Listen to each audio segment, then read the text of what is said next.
ایک عام آدمی ہمیشہ یہ پوچھنا چاہتا ہے اور ہمیشہ یہ پوچھتا ہے اور اس کو کوئی جواب نہیں دیتا کلیئرٹی میں کہ ان کا رب جس نے ان کو کریٹ کیا ہے وہ ان سے کیا چاہتا ہے.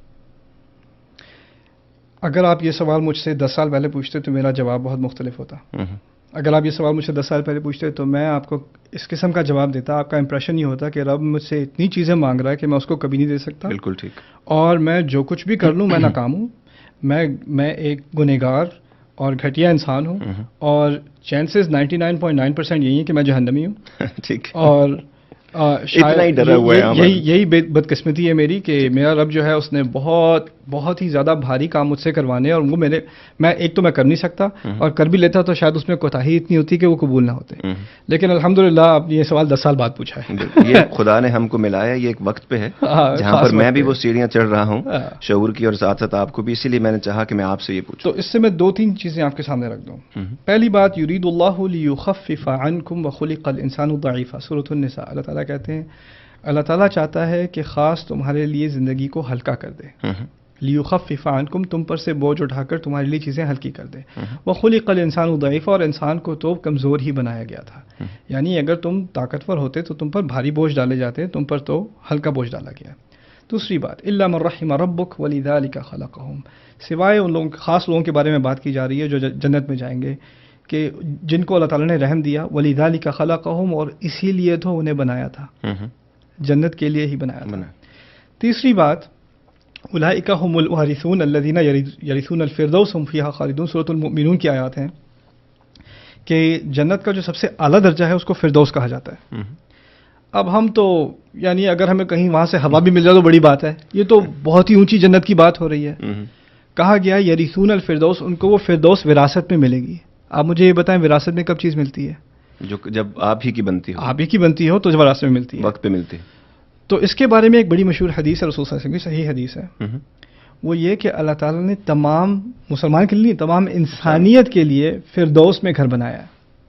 ہر انسان کے لیے اس کا اپنا گھر, کسی جنت کے کسی لو لیول میں نہیں, ہائیسٹ لیول میں اس کا گھر ابھی سے تیار ہے.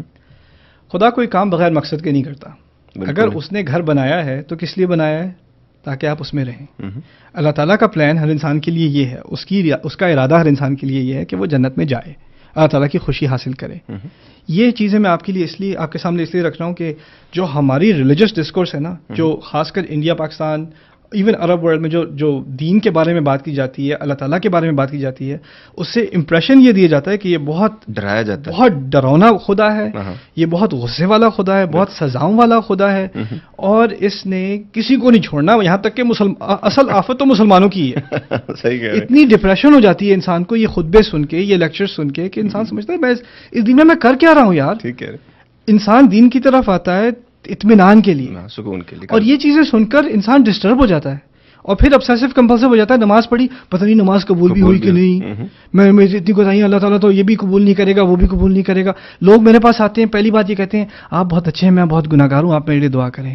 یار تمہیں کس نے کہہ دیا تم گناہ گار ہو؟ تمہیں کس نے تمہارے ساتھ یہ زیادتی کی ہے؟ رسول صلی اللہ علیہ وسلم صحابہ کو بھیج رہے ہیں ایسے گاؤں میں جہاں پر لوگ بتوں کی پرورش سینکڑوں سال سے کر رہے ہیں. ان کو جا کر کیا کرنا؟ ان کو ڈرانا, ان کو ڈانٹنا. یسرا ولا تعسرا, تم دونوں جاؤ, لوگوں کے لیے کام آسان کرنا, ان کے لیے مشکل مت ڈالنا. یہ کہا گیا انہیں. ہم نے کیا کیا؟ ہم نے اپنوں پر اتنی مشکل ڈالی, دوسروں کو کیا رہ گیا؟ دوسرے تو ویسے ہی جہنمی ہم سمجھتے ہیں. تو یہ ایک ہمارا رب ہم سے کیا چاہتا ہے؟ کچھ زیادہ نہیں مانگا. عامل الصالحات کے الفاظ آپ نے عربی میں پڑھے ہوں گے, اس کے ترجمے میں جو چیز مسنگ ہے میں وہ آپ کو بتاتا ہوں. صالحات کا لفظ عربی میں اس کو کہتے ہیں جمع قلہ, یعنی بہت تھوڑے چھوٹے اچھے کام.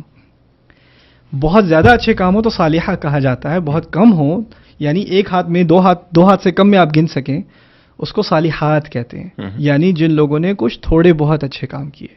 خدا نے کوئی سینکڑوں اعمال کی لسٹ نہیں بنائی. آپ کو ایک دو کام بہت برے ہیں, وہ آپ سے یحرم علیہم الخبائث, جو چیزیں خبیث ہیں, گندی ہیں, فلتی ہیں, ان سے دور رہنے کو کہا ہے. یہ ام الخبائث ہے. ہاں, اور یہ باقی کچھ اچھے کام آپ کو کرنے کو کہیں. یہ فنڈامنٹلز ہیں.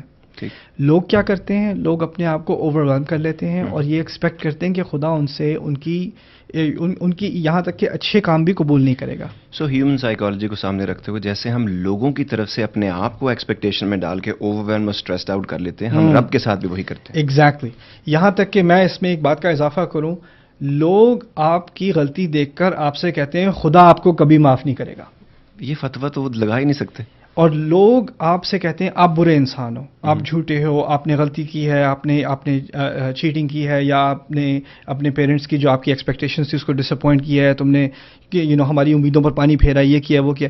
لوگ آپ سے امید ہٹا لیتے ہیں. جب لوگ آپ سے امید ہٹا لیتے ہیں تو آپ کے دماغ میں ایک کانسیپٹ یہ آتا ہے کہ شاید خدا نے بھی مجھ سے امید ہٹا لی ہے. ایسا کبھی نہیں ہوتا. لوگوں کے امپریشن کو آپ خدا کے امپریشن سے کنفیوز نہ کریں. بالکل ٹھیک. دوسرا سر سوال اکثر یہ لوگ جو ہم